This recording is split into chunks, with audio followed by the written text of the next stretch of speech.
Hey guys, in today's video I'm going to be sharing multiple tips and tricks that I use in order to avoid paint paralysis.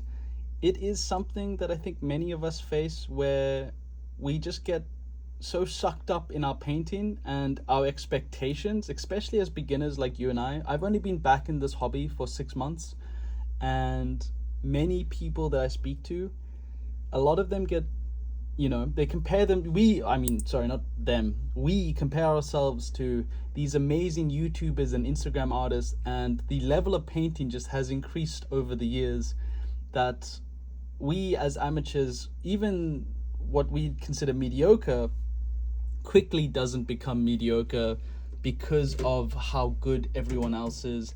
And you just put all these expectations on yourself to the point where you just don't want to paint because you feel like you're too bad at it. But the cruel twist of irony is, if you don't practice your painting, then you will never get better, and the same mentality sticks. So just like you guys, I started off by going and getting a free model to paint, and I had a blast. I absolutely loved painting my very first Space Marine. I didn't do too good of a job, but I didn't do too bad of a job. It's definitely board ready and I'm happy with the quality.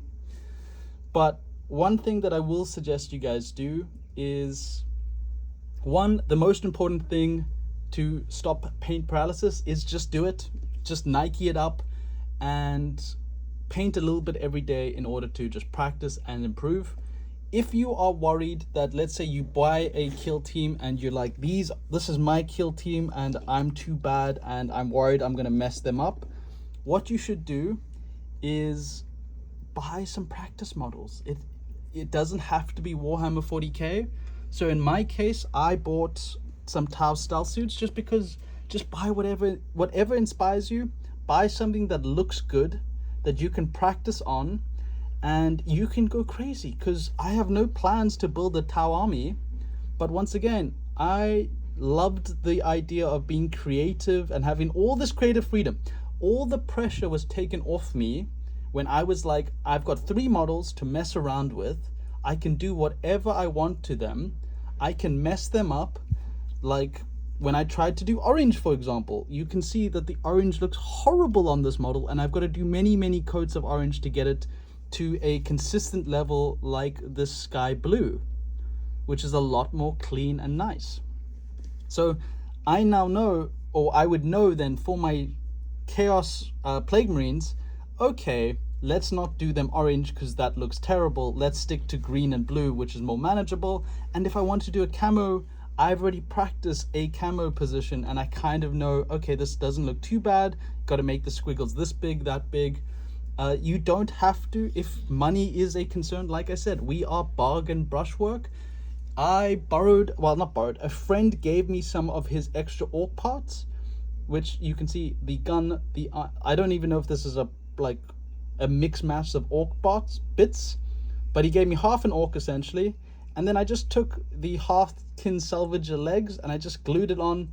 There is a huge lack of his babunta, but overall we're quite happy. I've got something to paint and practice on, and once again, I don't care if I destroy it.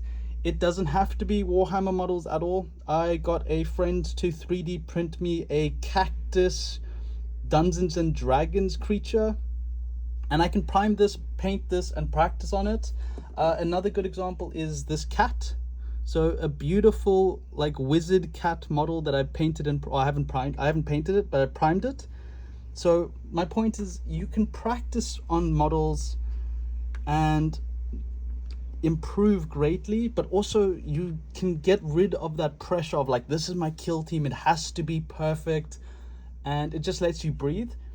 Another good suggestion for these practice fun models is challenge yourself. So like I said, I would never do a full army that is camoed out because that just takes way too long, but I'm happy to have done this. So if I ever need to make a camo pattern on a leader, I have a rough idea of what to do, and the task doesn't seem as daunting as it would have before. The other thing is, if you have, let's say, a 2,000 point army and you're just so tired of painting the same type and the same colors, take a break, do a squad, and then paint a fun model. Do a squad, paint another fun model. Especially if you're doing like a horde army and you've done, you know, 1,000 Tyranids, and you've done so many of these are these gaunts? I can't even remember what they're called, but let's just say you painted like 60 of them and you just want to break, or you in Age of Sigmar and you've done your rats and you've done 3,000 of them. Take a break. It is great.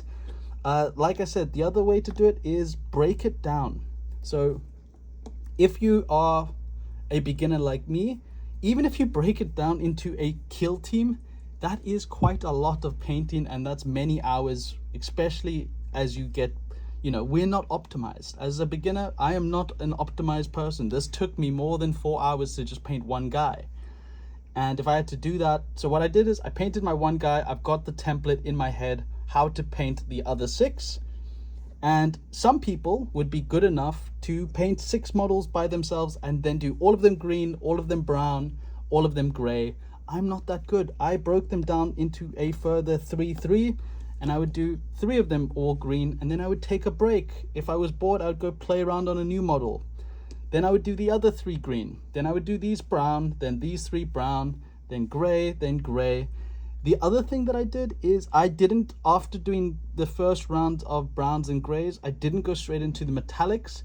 I rewarded myself. I got to do the magentas and add all the nurgly bits to it. I got to add all this magenta and like really just watch the models come to life even without their metallics. I think it's great. It's a lot of fun, and for me, that's how I reward myself. I let myself hit those dopamines and get in that high of painting, and I get to look at my models with a sense of pride and joy.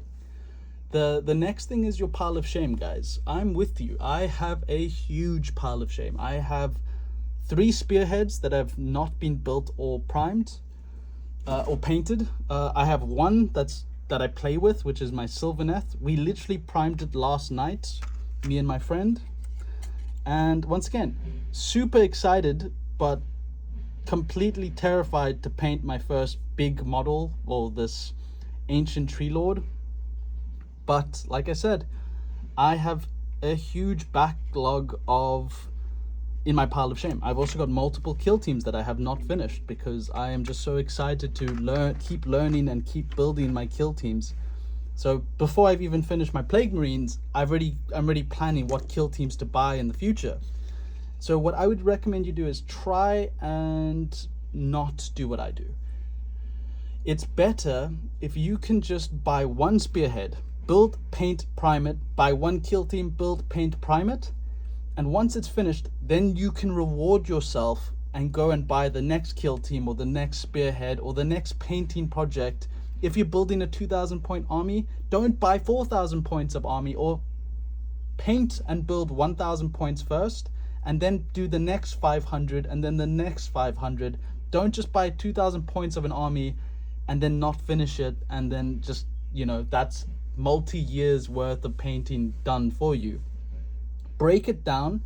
And one of the most rewarding and fun things of this hobby is planning and buying and trading up for your next project or your next whatever in your mind you think is going to be your next great adventure.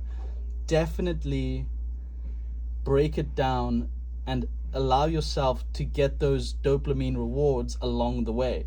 So it's like once you finish your kill team, you go buy a new one, and then you get all that excitement instead of having the pressure of going, oh, I've got 3 more kill teams to get through like I do right now, and then it feels more of a chore than the fact that it's like, damn, this is such a cool hobby, I get to enjoy myself.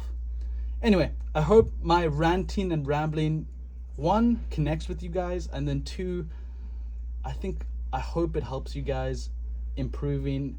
Like I said, the most important thing is practice, practice, practice. The second most important thing is break it down so that you can get multiple dopamine rewards along the journey. Catch you guys in the next one. Bye.